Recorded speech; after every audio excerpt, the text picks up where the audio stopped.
Hello and welcome to drinknectar.com. I'm your host, Josh Wade, and this is the internet's place to explore the five senses of coffee and wine.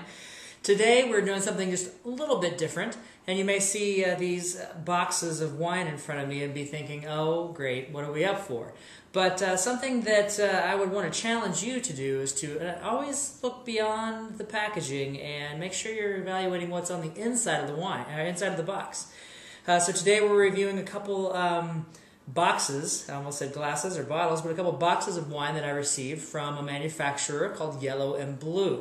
And these guys, I was excited to see something new and innovative in the industry. And people are trying some different things to help the planet, to be more sustainable, to be more organic, and to just do something good for the earth and for people. As I did a little bit of research on this company, I found that they're giving back not only to the planet, but also through donating to a company called Kiva.org, which is the largest person-to-person loaning organization out there, and you can find out more about it in the text review. What we're going to do is we're going to start by reviewing the Sauvignon Blanc.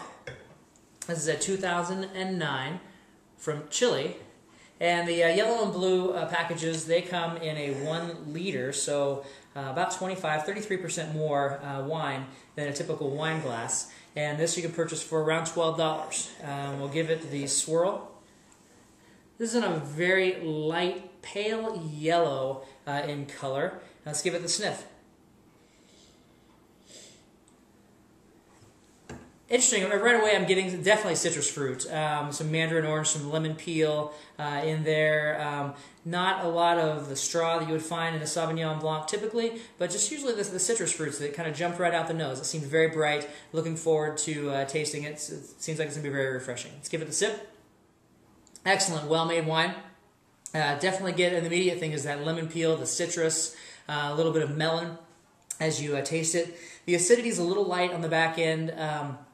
And the finish does diminish pretty quickly, but for overall and all, I mean, as a bottle and a third of wine for $12, it seems to be a fantastic, crazy value. Next, we're going to move on to the yellow and blue. This is the 2008 Malbec from Argentina, and also, once again, it is a 1 liter bottle, so 33% more wine than you would get in your standard 750 milliliter bottle. Let's give this the swirl. Definitely comes off on the very dark plum, opaque in color, slightly translucent just around the edges, but let's give it the sniff.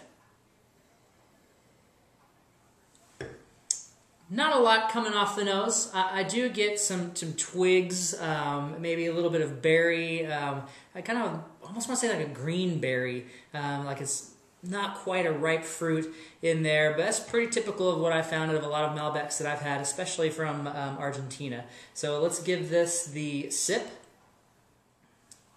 Okay, now I'm starting to get what I traditionally would expect out of a Malbec.